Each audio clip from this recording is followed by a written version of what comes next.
إن الحمد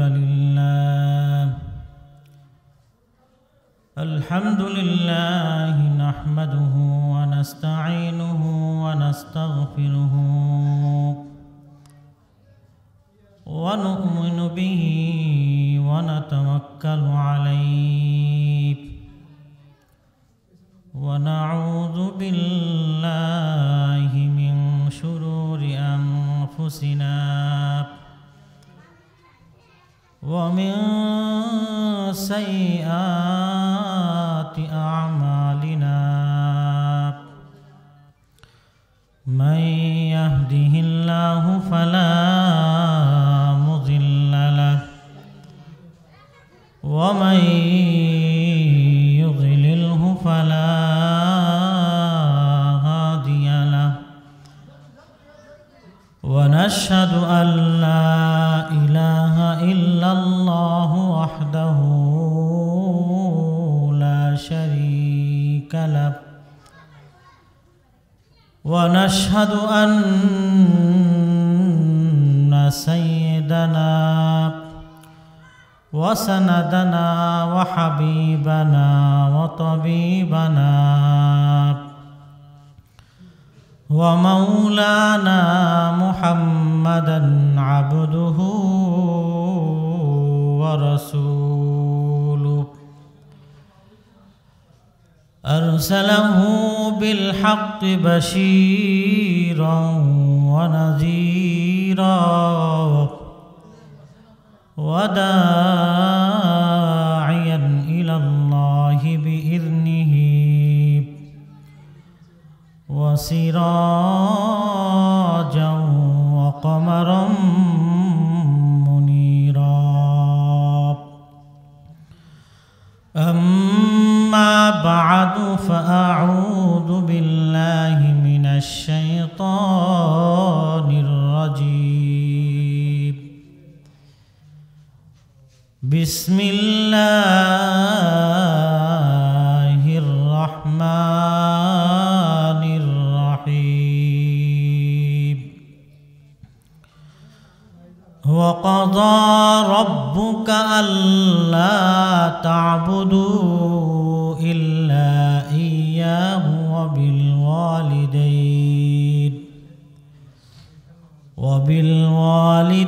وبالوالدين إحسانا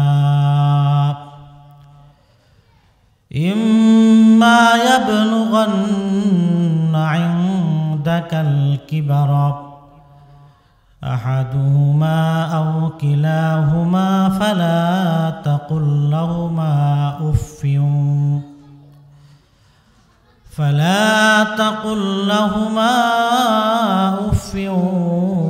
ولا تنهرهما وقل لهما قولا كريما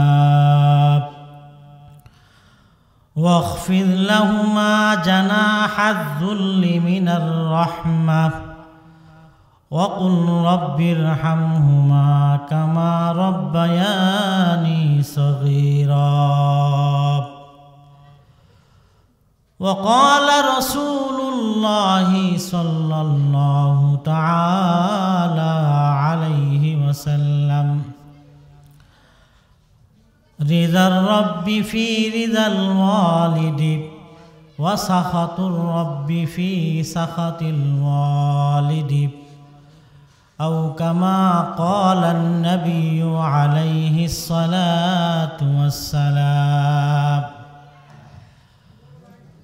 اللهم صل على محمد وعلى آل محمد كما صليت على إبراهيم وعلى آل إبراهيم إنك حميد مجيد اللهم بارك على محمد وعلى آل محمد كما باركت على إبراهيم وعلى آل إبراهيم إنك حميد مجيد بارك الله لنا ولكم في القرآن العظيم ونفعنا وإياكم بالآيات والذكر الحكيم أقول قولي هذا واستغفروا إنه هو الغفور الرحيم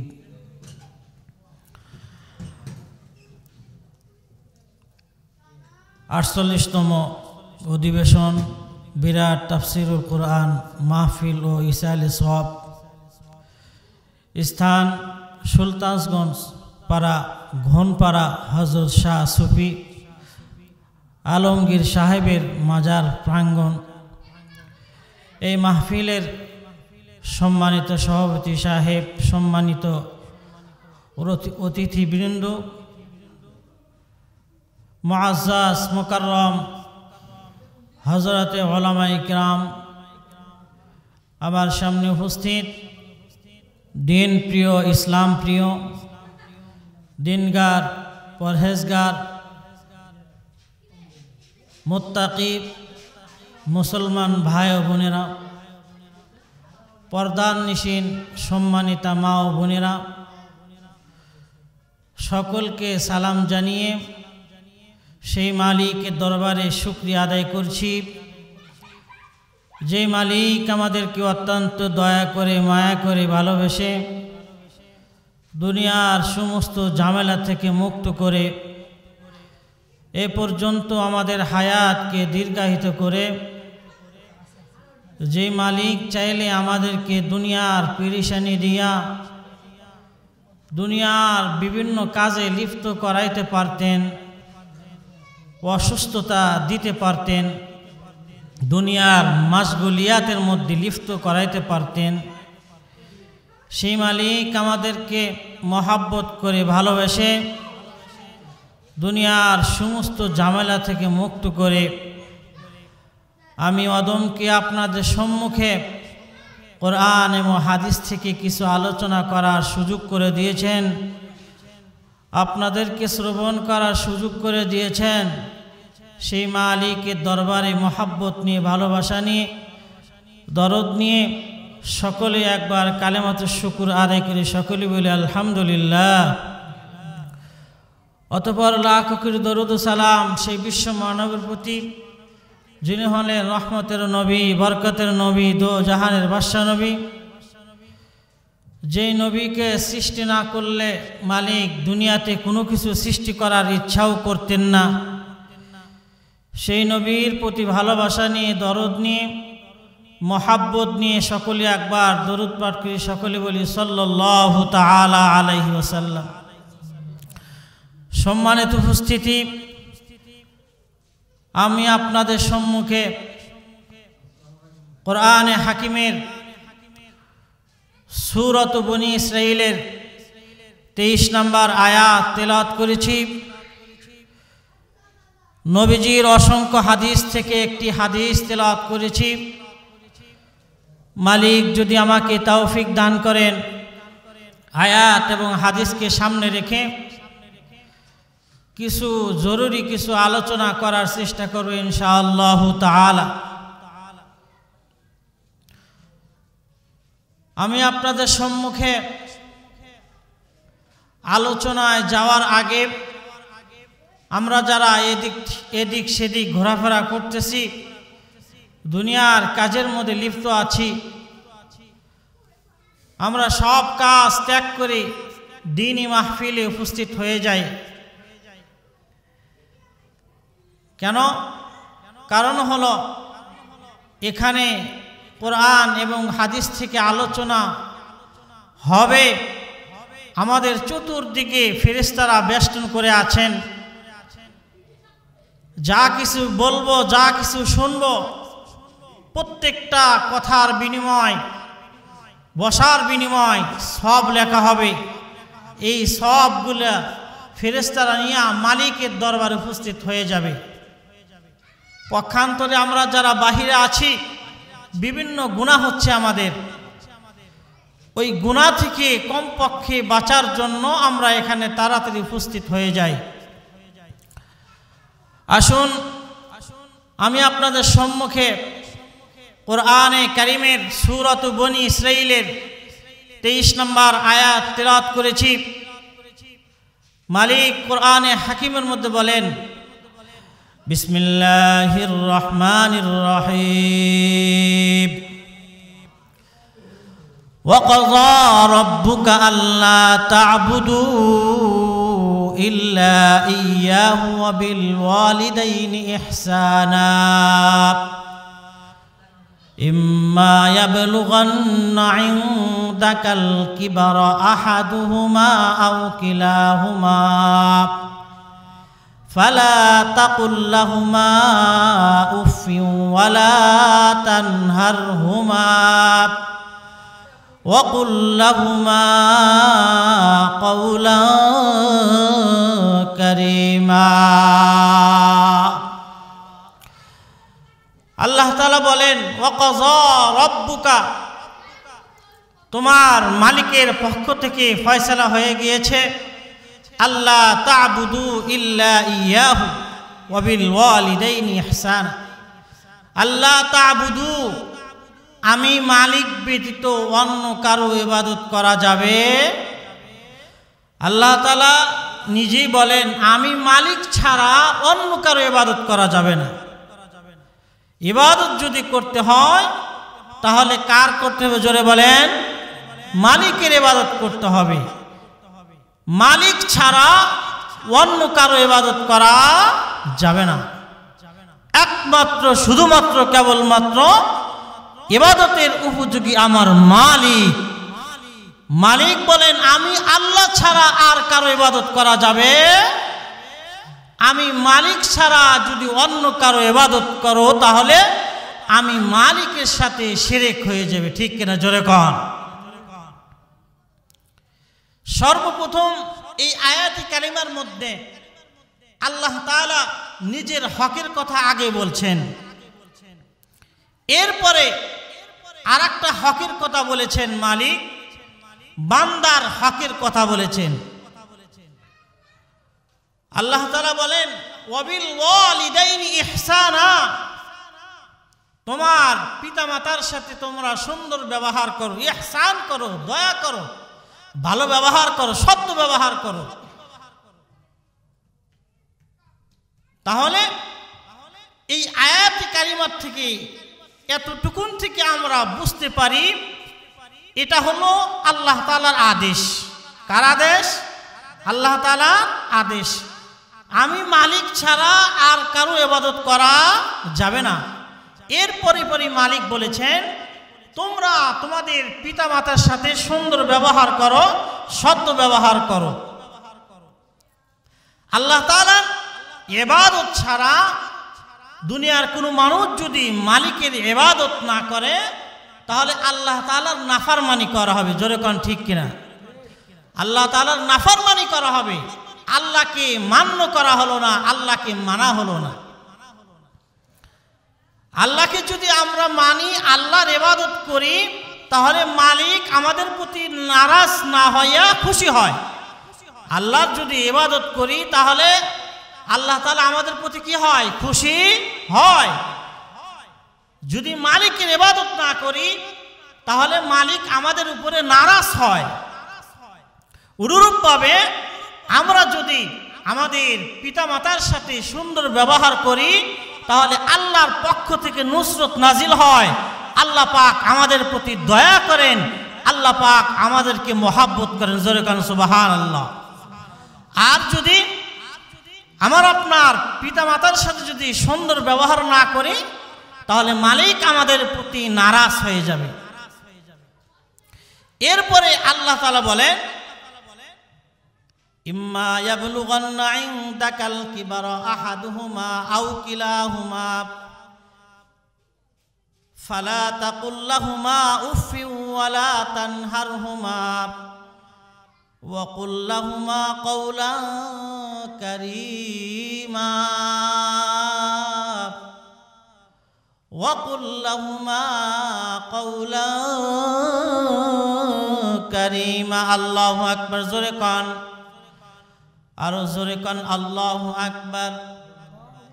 আল্লাহ তাআলা পরে বলেন ইম্মা ইয়াবলুগান্না ইনদাকাল কিবার আহাদুহুমা আও কিলাহুমা।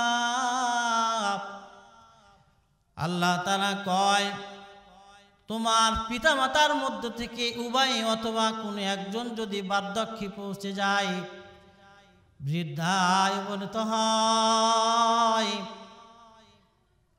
মানুষ যখন শিশুকাল থেকে বড় হয়, বড় হওয়ার পর যখন বৃদ্ধায় উপনীত হয়, ওই মানুষটার আচার আচরণ কথাবার্তা সব কিছু ছোট বাচ্চার মতো হয়ে যায়। ছোট বাচ্চা যেরকম ভাবে কি বলে কি করে কোনো কিছু বোঝে না। যেটা ধরা যাবে, যেটা বলা যাবে, যেটা বলা যাবে সেটাও বলে, যেটা বলা যাবে না সেটাও বলে, যেটা করা যাবে যেটা করা যাবে না সেটাও করে, যেটা খাওয়া যাবে যেটা খাওয়া যাবে না সেটাও তারা খায়। তাহলে আল্লাহ তাআলা বলেন যখন তোমার পিতা মাতা উভয় অথবা কোনো একজন যখন বার্ধক্যে পৌঁছে যাবে, তারা ছোট বাচ্চার মতো হয়ে যায়। যখন তারা ছোট বাচ্চার মতো হয়, তাদের আচার আচরণ তাদের কথাবার্তা ছোট বাচ্চার মতো হওয়ার কারণে তোমরা কিন্তু ওই সময় তাদেরকে ফালা তাকুল লাহুমা উফিন, তোমাদের জবান থেকে যেন উফ শব্দ বাহির না হয়। ওয়ালা তানহারহুমা, এই অবস্থায় কিন্তু তোমরা তোমার পিতামাতাকে ধমক দিবা না। আল্লাহ তাআলা এরপরে কয় ওয়াকুল লাহুমা কওলান কারীমা। শুধু তাই নয়, বরং তাদের সাথে কথাবার্তা বলার সময় তাদের সাথে সুন্দর আচরণ করবা, সুন্দরভাবে কথা বলবা। এটা হলো আমি আমার মালিকের আদেশ। এই আদেশটা দুনিয়ার যে কোনো মানুষ মানবে, আল্লাহ তাআলা তার প্রতি খুশি হইয়া যায়। আর যারা মানবে না, আল্লাহর হুকুম মানবে না, আল্লাহর হুকুম না মানিয়া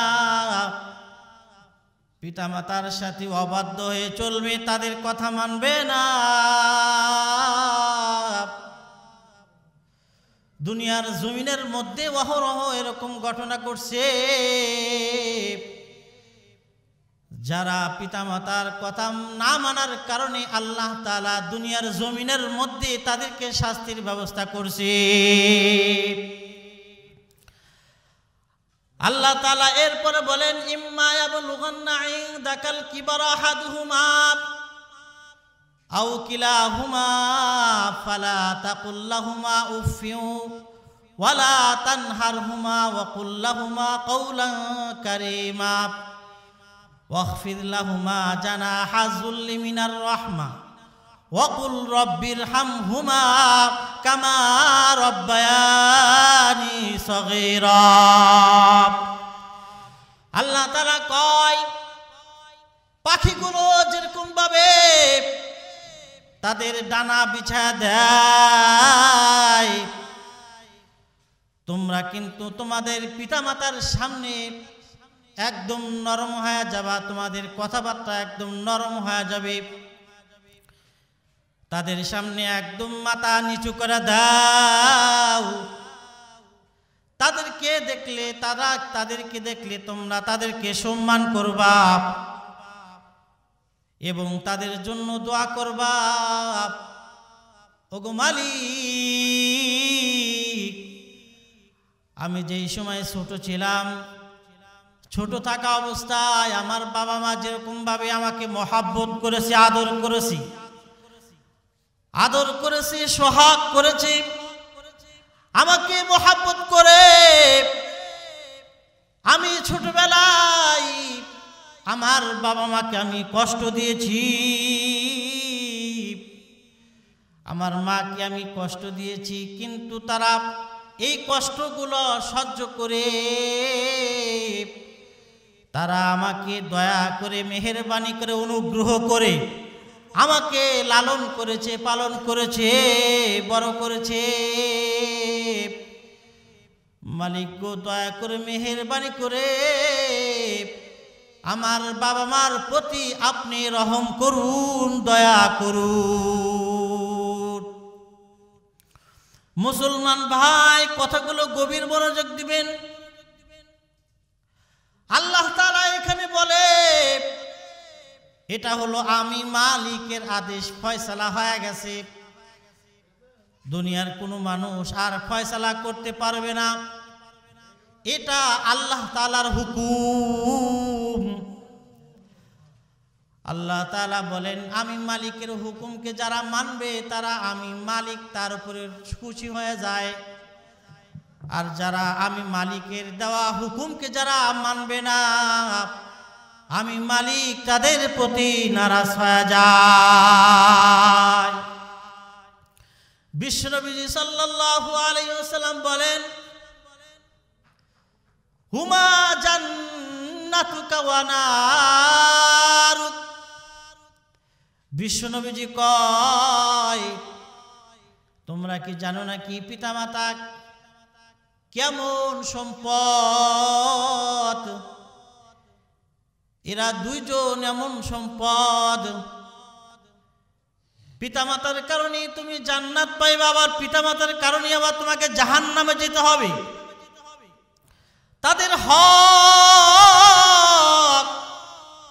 তাদের হকগুলি যদি তুমি সঠিকভাবে আদায় করো তাহলে তোমার জন্য জান্নাত হবে, আর তাদের হকগুলো যদি সঠিকভাবে আদায় করতে না পারো তাহলে হুমা জান্নাতুকা ওয়া নারুকা, তাহলে তোমার জন্য জাহান্নামে যাওয়ার জন্য এটাই যথেষ্ট হয়ে যাবে।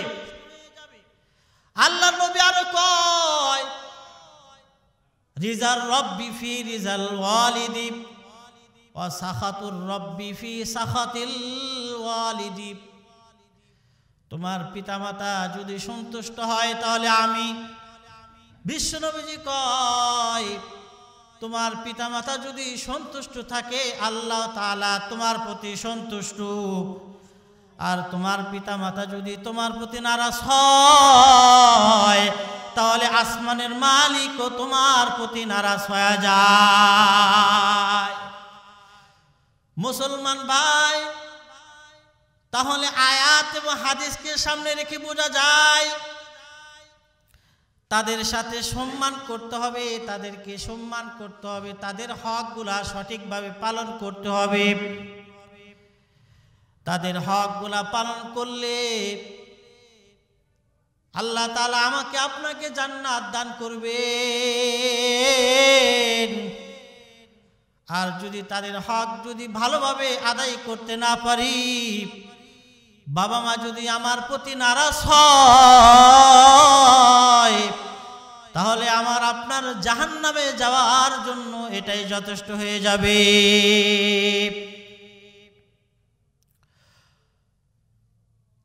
হযরত জুরাইস একজন আবেদ,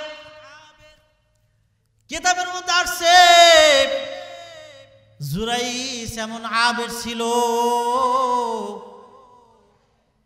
এই আবেদ আল্লাহ তাআলার এমন কোনো ইবাদত নাই ওই আবেদ করে নাই, সব ইবাদত করেছে।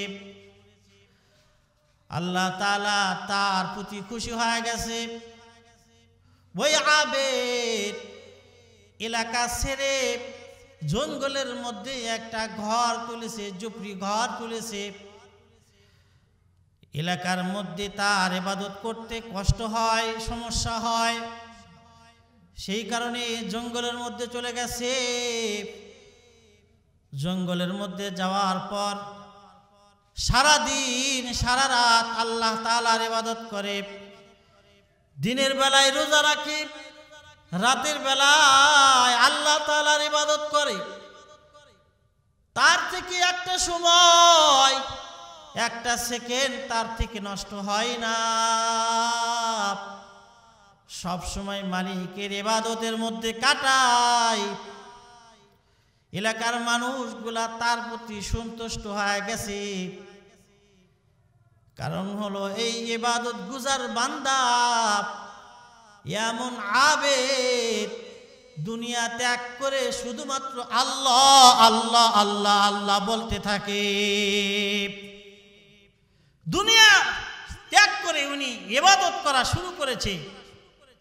কারণ আদ-দুনিয়া সিজনুল মুমিন ওয়া জান্নাতুল কাফির। বিশ্বনবীজি বলেন দুনিয়াটা হলো যারা ঈমানদার, যারা মুসলমান তাদের জন্য জেলখানার মতো, আর কাফের বেঈমান যারা আছে তাদের জন্য জান্নাতের মতো। আমরা দুনিয়াতে বসবাস করতে চাই আরাম আয়েশে, দুনিয়াতে বসবাস করতে চাই আরাম আয়েশে। আমরা আরাম আয়েশে আমাদের জীবনকে কাটাবো, কিন্তু আল্লাহর নবী কয় দুনিয়া আমাকে ত্যাগ করতে হবে। কারণ দুনিয়া এবং আখিরাতকে যদি সমন্বয় করা হয় তাহলে আমি দুনিয়া পাবো, আখিরাত পাবো না। সেই কারণে সব সময় আমাকে আপনাকে দুনিয়া ত্যাগ করতে হবে। দুনিয়ার মায়া মমতা ত্যাগ করে মালিকের ইবাদত করা শুরু করতে হবে। আমি যখন আখিরাত তালাশ করব, আল্লাহ তাআলা তো এরকম বলে নাই যে শুধু সবসময় নামাজই পড়তে হবে, শুধু রোজাই রাখতে হবে, শুধু আমারই কাজ করতে হবে, দুনিয়ার কাজ করা যাবে না। এরকম মালিক বলেছেন? বলে নাই। আমরা যদি দুনিয়া নিয়ে ব্যস্ত হয়ে যাই তাহলে দুনিয়ায় পাবো, আখিরাত পাবো না। আর যখন আমি আখিরাত নিয়ে ব্যস্ত হয়ে যাব আমি দুনিয়াও পাবো, আখিরাতও পাবো। কিন্তু আমাদের বুঝ না থাকার কারণে আমাদের এগুলা বুঝে আসে না। তো জুরাইস আবেদ উনি দুনিয়া ত্যাগ করে, দুনিয়া আমার দরকার নেই, দুনিয়া দিয়ে আমি কি করব, আমার দুনিয়া দরকার নাই। আল্লাহর বান্দা আবেদ ইবাদত করা শুরু করে দিয়েছে। এলাকার মানুষগুলা তার প্রতি সন্তুষ্ট হয়ে গেছে, তার প্রতি খুশি হয়ে গেছে। এলাকার মানুষ কোনো ভালো কিছু রান্না করলে জুরাইসকে না দিয়ে তারা খায় না, আগে জুরাইসকে আগে দেয়। কোনো কিছু হইলে আগে জুরাইস থেকে দোয়া নেয়, এরপরে কাজটা শুরু করে। কেন? এ হলো আল্লাহ তাআলার প্রকৃত আবেদ। এর মাধ্যমে আল্লাহ পাওয়া যায়, আল্লাহর রাসূলকে পাওয়া যায়। এর দোয়াটা আল্লাহ কবুল করেন। তারা তাকে খোঁজ করত, সব কাজ তার মাধ্যমে করাইতেন। হযরতে জুরাইস আল্লাহ তাআলার ইবাদত করে দুনিয়ার সব মানুষগুলা তার ভক্ত হয়ে গেছে, তার প্রেমে পড়ে গেছে। কিন্তু এত বড় আবেদ একদিন তার মা গিয়া বলে জুরাইস বাবা একটু দরজা খোলো, আমি তোমার সাথে একটু কথা বলতে চাই, তোমাকে একটু দেখতে চাই। জুরাইস নামাজের মধ্যে দাঁড়ায় আছে, নামাজে দাঁড়াইছে। এইদিকে মা ডাকি, এখন জুরাইস চিন্তা করে সলাতি ওয়া উম্মি, আমি নামাজ পড়ব না, মার ডাকে সাড়া দিব। প্রথম দিন এরকম মা ডাকছে, কিন্তু মার ডাকে সাড়া দেয় নাই। উনি নামাজরত আছে, নামাজে দাঁড়ায় আছে। জুরাইস কয় আমি ওই মালিকের জন্য নামাজ পড়ি, আমার কাছে নামাজটাই হলো সবচেয়ে গুরুত্বপূর্ণ। আমি নামাজ ত্যাগ করে আমি আমার মার সাথে সাক্ষাৎ করবো না। প্রথম দিন মা রাগান্বিত একটু চলে গেছে, কিছুই বলে নাই। দ্বিতীয় দিন আবার আসছে, ওগো বাবা জুরাইস, আমি একটু তোমার সাথে সাক্ষাৎ করতে চাই, তোমার সাথে দেখা করতে চাই। জুরাইস নামাজে দাঁড়ায় আছে, সলাতি ওয়া উম্মি। জুরাইস কয় আমি এখন নামাজ পড়বো না মার ডাকে সাড়া দিব। এক পর্যায়ে মার ডাকে সাড়া না দিয়া জুরাইস নামাজে দাঁড়াইছে। কারণ হলো তারা হাকিকি আবেদ, আল্লাহ তাআলা কি তারা এমন ভাবে নামাজ পড়ছে মালিক তাকে দেখে, সেও মালিককে দেখে, তারা এরকম ভাবে নামাজ পড়েছেন। আল্লাহর নবী তো বলেন তোমরা এমন ভাবে নামাজ পড়বা, এমন ভাবে ইবাদত করবা, মনে করবা মালিক আমাকে দেখে, আমিও মালিককে দেখি। খোদার কসম করে বলি, দুনিয়ার কোন মানুষ যদি এরকম করে ইবাদত করে তাহলে আমার আপনার নামাজের মধ্যে যে ভুল হয় কোনোদিন আর ভুল হবে না। আমার আপনার চিন্তা যদি এরকম হয় মালিক আমাকে দেখে, আমি মালিককে দেখি, তাহলে আমার আপনার নামাজের মধ্যে কোনো ধরনের ভুল হবে না। কিন্তু আমরা এমন ভাবে নামাজে দাঁড়াই, দুনিয়ার সব কাজগুলা নামাজের মধ্যে স্মরণ হয়ে যায়। বাহির আমি কি করেছি, বাহির আমি কি কাজ করলাম, সেই কাজগুলা নামাজের মধ্যে স্মরণ হয়। আমি যে আমার মালিকের সামনে দাঁড়াইছি এটা আমার আপনার খোঁজ খবর নাই। মুসলমান ভাই, এরকম ভাবে নামাজ পড়তে হবে, মনে করতে হবে আমি মালিককে দেখি, মালিক আমাকে দেখে, তাহলে কোনো ধরনের ভুল হবে না। তো হযরতে জুরাইস নামাজে দাঁড়াইছে, মা ডাকে, কিন্তু জুরাইস কয় না না, আমি মালিকের সামনে দাঁড়াইছি, মালিকের সামনে থেকে নামাজকে ত্যাগ করে আমি কখনো মার ডাকে সাড়া দিতে পারি না। মা রাগান্বিত হয়ে চলে গেছে। তৃতীয় দিন আবার আসছে, বাবা জুরাইস একটু দরজা খোলো, আমি একটু তোমার সাথে সাক্ষাৎ করতে চাই, আমি একটু তোমাকে দেখতে চাই। বাবা একটু দরজা খোলো, বাবা একটু দরজা খোলো। হযরতে জুরাইস দরজা খোলে না। শেষ পর্যায়ে একটু মা রাগান্বিত হয়ে বলেছে, তুই আমার চেহারা দেখলি না, দেখার দরকার নাই, আমার চেহারা দেখবি না তো বেশ্যার চেহারা দেখিস।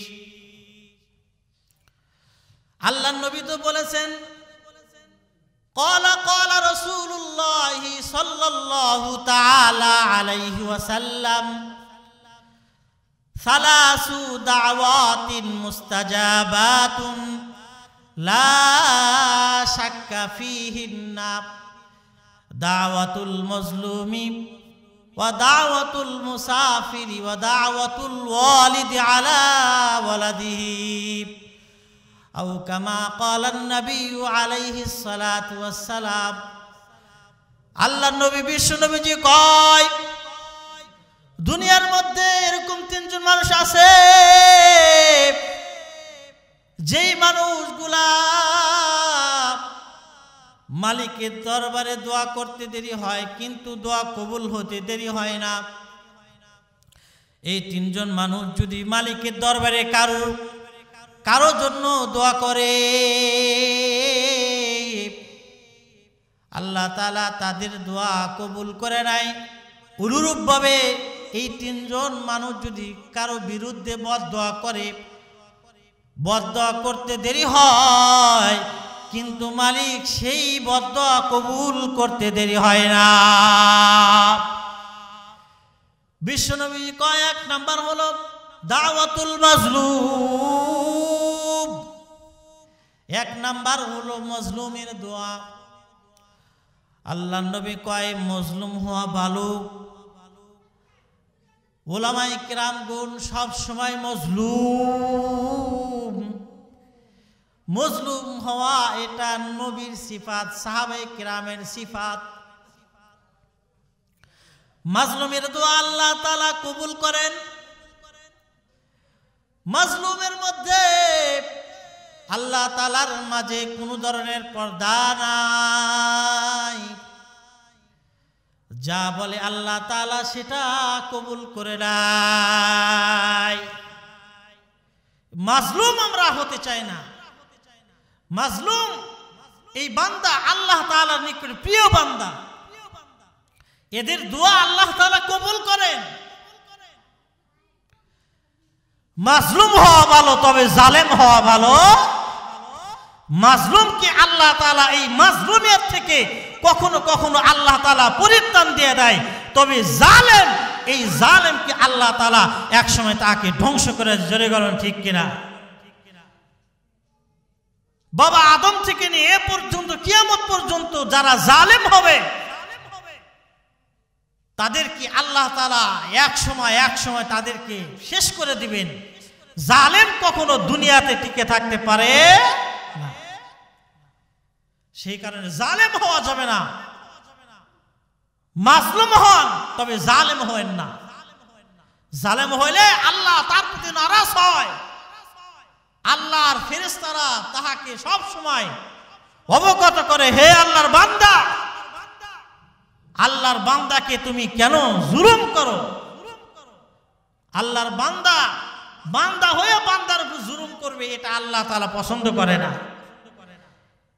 এটা আল্লাহ তাআলা কখনো পছন্দ করে না। আল্লাহ তাআলা তার প্রতি নারাজ হয়। সেই কারণে বিশ্বনবীজি বলেন দাওয়াতুল মজলুম, মজলুম ব্যক্তি দোয়া করতে তার জবান থেকে যা কিছু বাইর হবে আল্লাহ তাআলা সেটা কবুল করে নেয়। জোরে কান সুবহানাল্লাহ, আরে জোরে কান সুবহানাল্লাহ। ওয়া দাওয়াতুল মুসাফির, দুই নম্বর বিশ্বনবীজি বলেন মুসাফিরের দোয়া আল্লাহ তাআলা কবুল করেন। মুসাফির আল্লাহ তাআলার কাছে যা কিছু চাবে মালিক কবুল করে নেয়। তৃতীয় নাম্বার হলো ওয়া দাওয়াতুল ওয়ালিদি আলা ওয়ালাদিহি, সন্তানের জন্য পিতামাতা যেটা দোয়া করে আল্লাহ তাআলা সঙ্গে সঙ্গে কবুল করে নেয়। জোরে কান সুবহানাল্লাহ, আরে জোরে কান সুবহানাল্লাহ। যাদের এখনো পিতামাতা বেঁচে আছে, আমাদের দোয়ার ভান্ডার খোলা আছে। জোরে কান সুবহানাল্লাহ। যাদের পিতামাতা এখনো বেঁচে আছে তাদের দোয়ার ভান্ডার কি আছে? খোলা আছে। আমাদের জান্নাত বেঁচে আছে। হুমা জান্নাতুকা ওয়া নারুকা, আমাদের জান্নাত কি আছে? বেঁচে আছে। আমরা শুধু তাদের সেবা যত্ন করলে, তাদেরকে আদর করলে, সোহাগ করলে আমরা জান্নাত পেয়ে যাব। তাহলে আল্লাহ নবী সাল্লাল্লাহু আলাইহি বলেন ওয়া দাওয়াতুল ওয়ালিদি আলা ওয়ালাদিহি, সন্তানের জন্য পিতামাতা যা দোয়া করে আল্লাহ তাআলা তার দোয়া কবুল করে নেয়। তো বলতেছিলাম আবিদ জুরাইজের জন্য মা একটু রাগান্বিত হয়, বদদোয়া করেছে। তার বদদোয়াটা লেগে গেছে। এলাকার মধ্যে একজন মেয়ের বিবাহ হয় নাই, তার গর্ভে থেকে একটা সন্তান জন্ম হয়েছে। এলাকার মানুষ বলেছে, এই মেয়ে তোমার এই সন্তান কোথায় থেকে হলো? উনি বলে, ওই যে জুরাইজ, এই সন্তান জুরাইজের সন্তান, মার বদ্ধ লেগে গেছে। এলাকার মানুষ হযরতে জুরাইজের প্রতি ক্ষিপ্ত হয়ে গেছে। ক্ষিপ্ত হওয়ার পর তার যে ইবাদতখানা ভেঙ্গে চুরমার করে দিয়েছে। এক পর্যায়ে তাকে ঘর থেকে বাহির করেছে, তার উপরে মারপিট করেছে। তো হযরতে জুরাইজ কয়, তোমরা আমাকে এত মহাব্বত করো, এত ভালোবাসো, তোমরা যা কিছু খাও আমাকে খাওয়াও, তোমরা আমাকে এত মহাব্বত করো, তাহলে এখন আবার আমার উপর তোমরা ক্ষিপ্ত হয়েছে কেন? এলাকার লোকেরা সবাই কয়, তুমি জানো না, তুমি এখানে বসে বসে আমরা তো মনে করেছিলাম তুমি আল্লাহ তাআলার ইবাদত করো, কিন্তু তুমি এখানে বসে বসে খারাপ কাজ করো, জিনা করো। তো হযরত জুরাইজ কয়, সেই সন্তান কোথায়? সন্তানকে আমার কাছে নিয়ে আসো। সন্তানকে হযরত জুরাইজের সামনে নিয়ে আসা হয়েছে। হযরত জুরাইজ কয়, সন্তানকে জিজ্ঞাসা করেছে, ও সন্তান, সত্যি করে বলবা তোমার বাবাকে? তুমি সত্যি করে বলবা তোমার বাবাকে, তোমার বাবার পরিচয় কি তুমি একটু বলে দাও। সন্তান কয়, এলাকার সব মানুষগুলা সেখানে উপস্থিত ছিল। বাচ্চাটি বলে, আমার বাবা ওই যে অমুক রাখাল, আমার বাবা জুরাইজ না, আমার বাবা হলো অমুক রাখাল। যখন এই কথা বলছে এলাকার লোকেরা হযরত জুরাইজের কদমে পড়ে গেছে। হযরত জুরাইজকে কয়, হুজুর আমরা বুঝি নাই, আমরা তো ভুল করেছি, আমরা তো ভুল মনে করেছি, আমরা তো আপনাকে ভুল মনে করেছি। হুজুর গো, এখন যদি আপনি চান তাহলে আপনার ইবাদতখানা স্বর্ণের ইট দ্বারা বানায় দিব।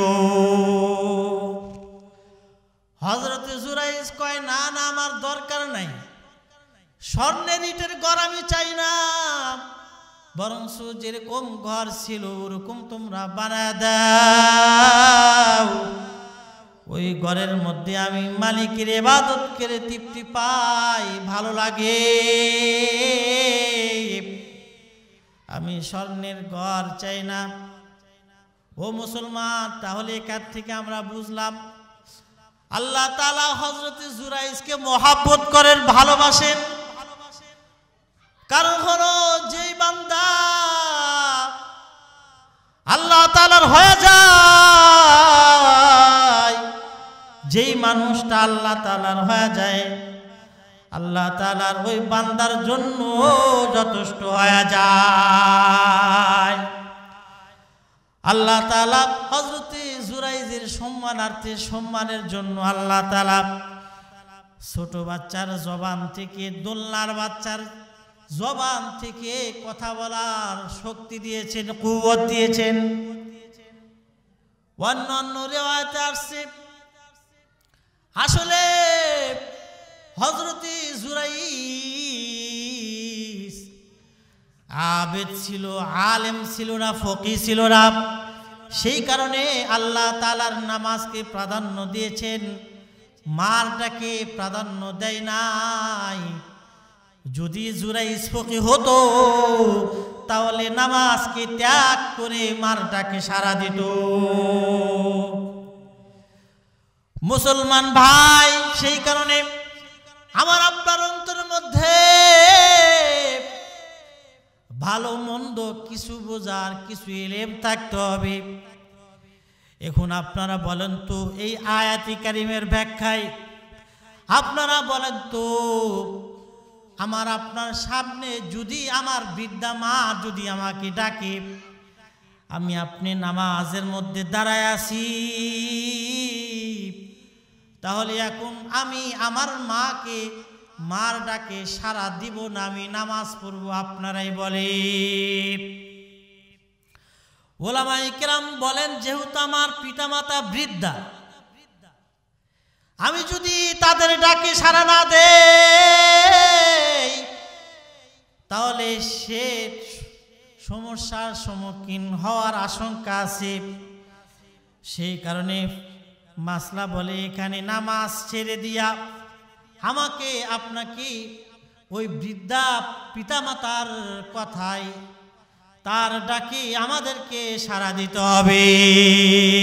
অনুরূপভাবে আর একটা মিসাল দিলে বুঝবেন, আমি আপনি এখানে চলাফেরা করতেছি, একজন অন্ধ মানুষ সামনে অগ্রসর হচ্ছে, যাচ্ছে, এখন নামাজে দাঁড়িয়ে আছি, তাহলে এখন বলেন তো আমি একটু নামাজ পড়ব নাকি অন্ধ মানুষকে রক্ষা করব? কোরআন ও হাদিস বলে এখানে নামাজ ত্যাগ করে তাহাকে ধরতে হবে, তার ডাকে সাড়া দিতে হবে। কেন? ওই মানুষটা আপনি যদি না ধরেন, না দেখেন, তাহলে সেখানে পড়ে বা কূপের মধ্যে পড়ে বা পুকুরের মধ্যে পড়ে বা রাস্তার মধ্যে পড়ে মারা যাওয়ার আশঙ্কা আছে। সেই কারণে কোরআন এবং হাদিস বলে তাহাকে রক্ষা করার জন্য নামাজ ছেড়ে দিয়া তাহাকে ধরতে হবে। অনুরূপভাবে আমি আপনি নামাজ পড়তেছি, ছোট বাচ্চা সামনে দিয়ে যাচ্ছে, রাস্তায় যাচ্ছে, পাশে পুকুর আছে, এখন নামাজ পড়বো না বাচ্চাকে ধরবো? বাচ্চাকে ধরতে হবে। অনুরূপভাবে আর একটা মিসাল দিলে বুঝবেন, আমি নামাজের রত দাঁড়িয়ে আছি, সামনে সাপ আছে, আমার সামনে সাপ দেখা যায়, এখন নামাজ পড়বেন না সাপ মারবেন? জোরে কর। সাপ মারতে হবে। কেন? নামাজ যদি আপনি দাঁড়ায় থাকেন তাহলে সাপ আপনাকে রক্ষা করবে, বাঁচাবে? আপনাকে দংশন করে আপনাকে শেষ করে দিবে। এখানে আপনাকে সাপকে মারতে হবে, নামাজ ছেড়ে দিয়া সাপকে কি করতে হবে? মারতে হবে। তাহলে বোঝা গেল শুধু আবেদ হলে হবে না, বরং আমার আপনার কিছু জ্ঞান, কোরআন হাদিসের জ্ঞানও থাকতে হবে। কেন? আল্লাহ নবী বলেন, ফাকিহু ওয়াহিদুন আসাদ্দু আলা শাইতান মিন আলফি আবিদ। একজন ফকি, একজন জ্ঞানীবান মানুষ, একজন জ্ঞানীবান আলেম ফকি 1000 আবেদের চেয়েও শয়তান বেশি ভয় পায়। কেন? একজন আলেমকে সহজে, একজন জ্ঞানীবান মানুষকে সহজে ধোঁকা দেওয়া যায় না, তবে 1000 আবেদকে, তার মধ্যে কোরআন হাদিসের যদি জ্ঞান না থাকে তাহলে সহজেই তাহাকে ধোঁকা দেওয়া যায়। আমার আপনার সিনার মধ্যে কোরআন হাদিসের জ্ঞান থাকতে হবে। যদি জ্ঞান থাকে তাহলে জুরাইজের মতো, হযরতে জুরাইজের মতো এত আবেদ হওয়া সত্ত্বেও মার বদদোয়া তার লেগে গেছে।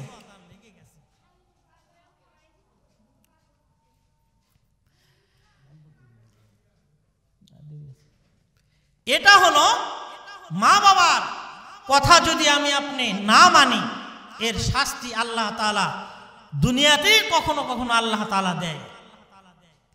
আর আমি আপনি যদি মা বাবার কথা মানি, মা বাবাকে যদি মহব্বত করি, তাহলে আল্লাহ তাআলা আমাকে আপনাকে জান্নাত দান করে জান্নাত দিবেন। যেরকম ভাবে হযরতে মুসা কালিমুল্লাহ, আল্লাহ তাআলা জলিলুল কদর পয়গম্বরের মধ্যে হযরতে মুসা কালিমুল্লাহ একজন। ওয়া কাল্লামাল্লাহু মুসা তাকলিমা, ওয়া কাল্লামাল্লাহু মুসা তাকলিমা। মুসা কালিমুল্লাহ, কালিম তো কালিম এমনি হয় নাই, সরাসরি ডাইরেক্ট আল্লাহ তাআলার সাথে কথা বলেছেন, কথা বলেছেন। এরকম একজন জলিলুল কদর পয়গম্বর হযরতে মুসা কালিমুল্লাহ আল্লাহকে বলছেন, আল্লাহ জান্নাতের মধ্যে সকলের তো বন্ধু আছে, আমার জান্নাতি বন্ধুটা কে হবে? আমি একটু দুনিয়াতে জানতে চাই, দেখতে চাই। দুনিয়াতে দেখতে চায়। আল্লাহর কাছে বলছেন, আল্লাহ তাআলা কয়, মুসা তোমার জান্নাতি বন্ধুকে দেখতে চাও? জি আল্লাহ, আমি আমার বন্ধুকে, জান্নাতি বন্ধুকে আমি দেখতে চাই, স্বচক্ষে আমার চক্ষু দিয়ে আমি দেখতে চাই। আল্লাহ তাআলা কয়, মুসা কালিম, ও আমার পয়গম্বর, তুমি যদি তোমার জান্নাতি বন্ধুকে দেখতে চাও তাহলে অমুক এলাকায় একজন কসাই আছে, একজন বান্দা আছে, আমার পেয়ারা বান্দা, যেই বান্দা সকাল থেকে রাত পর্যন্ত সারাদিন কসাইয়ের কাজ করে, ওই বান্দা হলো তোমার জান্নাতি বন্ধু। জান্নাতের মধ্যে ওই বান্দা, আমার ওই বান্দা তোমার বন্ধু হবে। হযরতে মুসা কালিমুল্লাহ তো আশ্চর্য হয়ে গেছে, আমি একজন জলিলুল কদর পয়গম্বর, আল্লাহ তাআলা আমাকে নবী বানাইছেন, আমি আল্লাহ তাআলার সাথে সরাসরি কথা বলেছি, আমার বন্ধু নাকি একজন সাধারণ কসাই আমার বন্ধু হবে, জান্নাতি বন্ধু। আশ্চর্য হয়ে গেছে। আল্লাহ তাআলা কয়, ও পয়গম্বর বন্ধু, আশ্চর্য হয়ে লাভ নাই, আপনি যদি আমার পেয়ারা বান্দাকে যদি আপনি দেখতে চান তাহলে তার চেহারার ফুটেজ আপনাকে আমি দিয়ে দিলাম। ওই যে অমুক এলাকায় সারাদিন সে গোস্ত বিক্রি করে, এমন এমন ঘটনা হবে, এমন এমন চেহারা হবে, তার সাথে গিয়া আপনি সাক্ষাৎ করেন। হযরতে মুসা কালিমুল্লাহ কয়, আমি একটু আমার ওই জান্নাতি বন্ধুকে দেখতে চাই। সাধারণ একজন কসাই মানুষ, তার কি এমন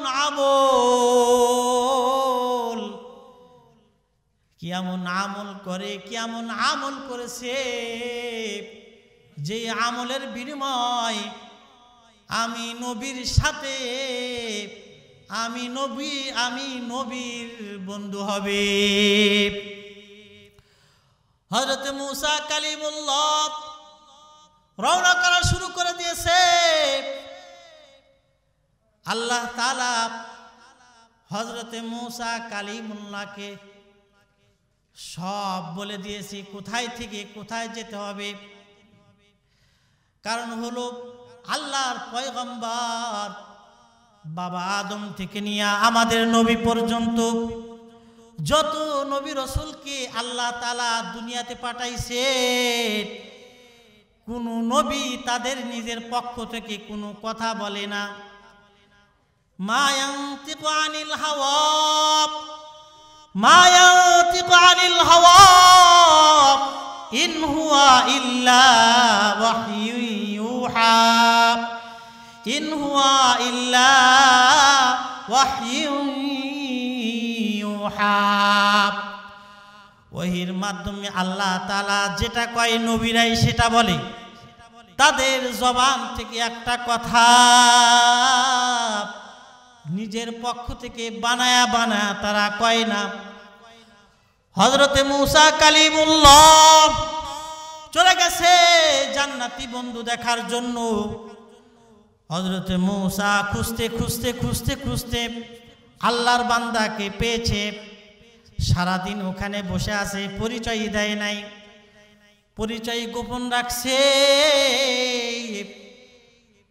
আমি একটু দেখতে চাই সে কি আমল করেছে, কি আমলের মাধ্যমে, কোন আমলের বিনিময় আমার সাথে আমার জান্নাতি বন্ধু হবে, আমি একটু দেখতে চাই। মুসলমান ভাই, হযরত মুসা কালিমুল্লাহ বসে আছে, পরিচয় দেয় নাই। আল্লাহর বান্দা সারাদিন গোস্ত বিক্রি করেছে। গোস্ত বিক্রি করতে এক পর্যায়ে গোস্ত বিক্রি হওয়া শেষ হয়ে গেছে। যখন বিকালবেলা হয়ে গেছে, ওই গোস্তগুলোর মধ্য থেকে সামান্য কিছু গোস্তর টুকরা, ভালো কিছু গোস্তর টুকরা, এগুলো টুকরো টুকরো করে তার ব্যাগের মধ্যে রেখে দিয়েছে। হযরতে মূসা কালিমুল্লাহ আল্লাহর বান্দা যা কিছু করে, আল্লাহর বান্দা সকাল থেকে শুরু করে সন্ধ্যা পর্যন্ত যা কিছু করেছে, যা কিছু করে সব কিছু নিজ চোখে দেখেছে। এক পর্যায়ে গোস্ত বিক্রি শেষ হয়ে গেছে। গোস্ত বিক্রি যখন শেষ হয়ে গেছে, বাড়ির দিকে আল্লাহর বান্দা রওনা করেছে। হযরতে মূসা কালিমুল্লাহ পিছনে পিছনে যায়। যেতে যেতে যেতে যেতে এক পর্যায়ে আল্লাহর বান্দা ঘরের মধ্যে ঢুকেছে। হযরতে মূসা কালিমুল্লাহ আল্লাহর বান্দার সাথে ঘরের মধ্যে ঢুকছে। আল্লাহর বান্দা ঘরের মধ্যে ঢোকার পর সব কিছু এক স্থানে রাখছে। এক স্থানে রাখার পর তার বৃদ্ধা একজন মা আছে, জীর্ণ শীর্ণ, উঠতে পারে না, বসতে পারে না, খাইতে পারে না। তার মা দোলনার মধ্যে শুয়ে আছে। ছোট বাচ্চাগুলো শিশু অবস্থায় যেরকম ভাবে তারা আপন স্থানে দোলনার মধ্যে ঘুমায়, দোলনার মধ্যে ঘুমায়। দোলনা থেকে তার বাবা মা যেরকম ভাবে ওখান থেকে লইয়া তার কোলের মধ্যে লয়, আদর করে, সোহাগ করে, আদর করে, সোহাগ করে, চুমু খায়। অনুরূপ ভাবে আল্লাহর বান্দা তার মাকে দোলনা থেকে উঠাইছে, কোলে রইছে, কোলে লয়া তাকে আদর করে। আর ওই যে গোস্তের টুকরা, ওগুলো সুন্দর করে রান্না করে, এমন ভাবে রান্না করছে যেরকম ভাবে তার মা জননী খাইলে ভালোভাবে খাইতে পারে, সুন্দরভাবে ভক্ষণ করতে পারে, এরকম ভাবে রান্না করছে। হযরতে মূসা কালিমুল্লাহ সব দেখে। এরপর আল্লাহর বান্দা তার মাকে কোলে লইয়া জীর্ণ শীর্ণ একদম বৃদ্ধা অবস্থায়, মানুষ যখন বৃদ্ধা হয়ে যায় একদম ছোট বাচ্চার মতো হয়ে যায়, ঠিক কিনা জোরে কর। কারণ হলো আল্লাহ তাআলা শিশু বাচ্চা থাকা অবস্থায় যে আখলাক চরিত্র আল্লাহ তাআলা দেয়, ওই আখলাক চরিত্র ব্যবহারগুলা আল্লাহ তাআলা পুরুষ এবং নারীদের মধ্যে তারা যখন বৃদ্ধা হয়, ওই অবস্থাগুলা তাদের চলে আসে। ছোট বাচ্চাগুলা যেরকম ভাবে খেয়ে বলে খাই নেই, আছে না নাই? বলে না? আমাদের বাচ্চাগুলা কেবলমাত্র খেয়েছে, তারপর বলে আম্মু আমি খাই নাই, আব্বু আমি খাই নাই, বলে কিনা? বাবা তুমি এটা করেছো? না না বাবা আমি করি নাই, বলে কিনা? অনুরূপভাবে যখন বৃদ্ধ হয়ে যায়, এই আচরণগুলা মানুষের মধ্যে চলে আসে। আপনি খাওয়াইছেন, তার বলে আমি খাই নাই। এটা করেছো বাবা? না আমি করি নাই। হযরতে মূসা কালিমুল্লাহ দেখে আল্লাহর বান্দা তার মাকে, মা জননীকে কোলের মধ্যে লইছে। কোলের মধ্যে লওয়ার পর গোস্তের টুকরোগুলা সুন্দরভাবে তার মা জননীকে খাওয়ায়। খাওয়াইতে খাওয়াইতে যখন খাওয়া শেষ হয়ে গেছে, আল্লাহর বান্দা তার মাকে পুনরায় যে স্থানে ছিল ওখানে আবার রেখে দিয়েছে। যখন রেখে চলে গেছে, হযরত মূসা কালিমুল্লাহ কয় আমি দাঁড়ায় আছি। আল্লাহর বান্দা যখন তার মাকে খাওয়াইলো, খাওয়াইয়া দোলনার মধ্যে রেখে গেল, রাখার পর তার মা আল্লাহ তাআলার দরবারে হাত তুলেছে, মালিকের দরবারে কয় মালিক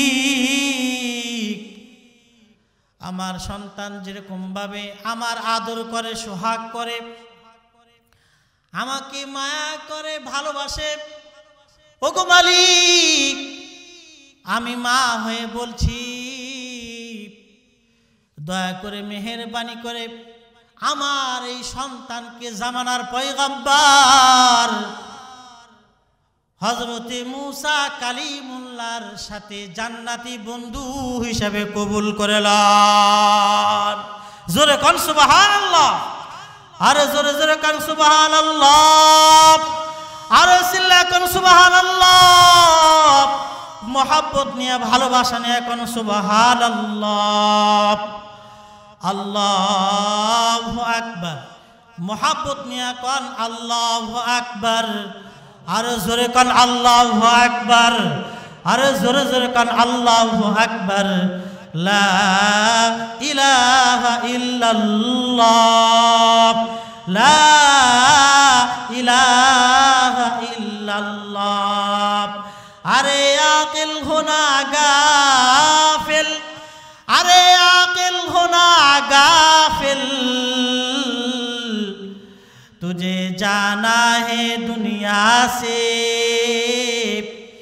तुझे एक दिन अपना मुँह दिखाना पड़ेगा तेरे रब के सामने, तुझे एक दिन अपना मुँह दिखाना पड़ेगा तेरे रब के सामने। कदम सूए मरकद, कदम सूए मरकद, नजर सूए दुनिया, किधर जा रहा है, किधर देख रहा है, किधर जा रहा है, किधर देख रहा है। अल्लाहु अकबर, जोरे कौन, अरे जोरे जोरे कर अल्लाहु अकबर, लिल्लाहि तकबीर, लिल्लाहि तकबीर। अल कुरानेर आलो, একটু আওয়াজ নিয়া মোহাব্বত, আল কোরআনের আলো, আল কোরআনের আলো। তাহলে মুসলমান ভাই বলতেছিলাম, এই যে একজন সামান্য একজন মানুষ, কসাই তো, কিন্তু মা বাবা মায়ের দোয়ার কারণে আল্লাহ তাআলা জামানার পয়গম্বর জলিলুল কদর পয়গম্বর জান্নাতি বন্ধু হিসেবে আল্লাহ তাআলা কবুল করছেন। তাহলে আল্লাহ তাআলার বিধান, আল্লাহ বলেছেন ওয়াকাযা রাব্বুকা, এটা ফয়সালা হয়ে গেছে। মালিক কি বলে? ফয়সালা আমি আপনি যদি ফয়সালা করি এটা হবে না, ফয়সালা মালিকের পক্ষ থেকে হয়ে গেছে। আমি আল্লাহর ইবাদত করতে হবে এবং তোমার পিতামাতার সেবা যত্ন করতে হবে, তাদের সেবা যত্ন করতে হবে, তাদের আদর করতে হবে, তাদের হকগুলো আদায় করতে হবে। যা কিছু আলোচনা করেছি আল্লাহ পাক রব্বুল আলামিন আমাদের সকলকে কবুল করেন, এই কথাগুলো মানার মতো তৌফিক দান করেন, বক্তা এবং শ্রোতাকে দুনিয়া এবং আখেরাতে এই কথাগুলো মেনে দুনিয়া এবং আখেরাতে সফলতা অর্জন করার মতো তৌফিক দান করুক। ও আখিরু দাওয়ানা আনিল হামদুলিল্লাহি রাব্বিল আলামিন। আসসালামু আলাইকুম ওয়া রাহমাতুল্লাহি ওয়া বারাকাতুহু।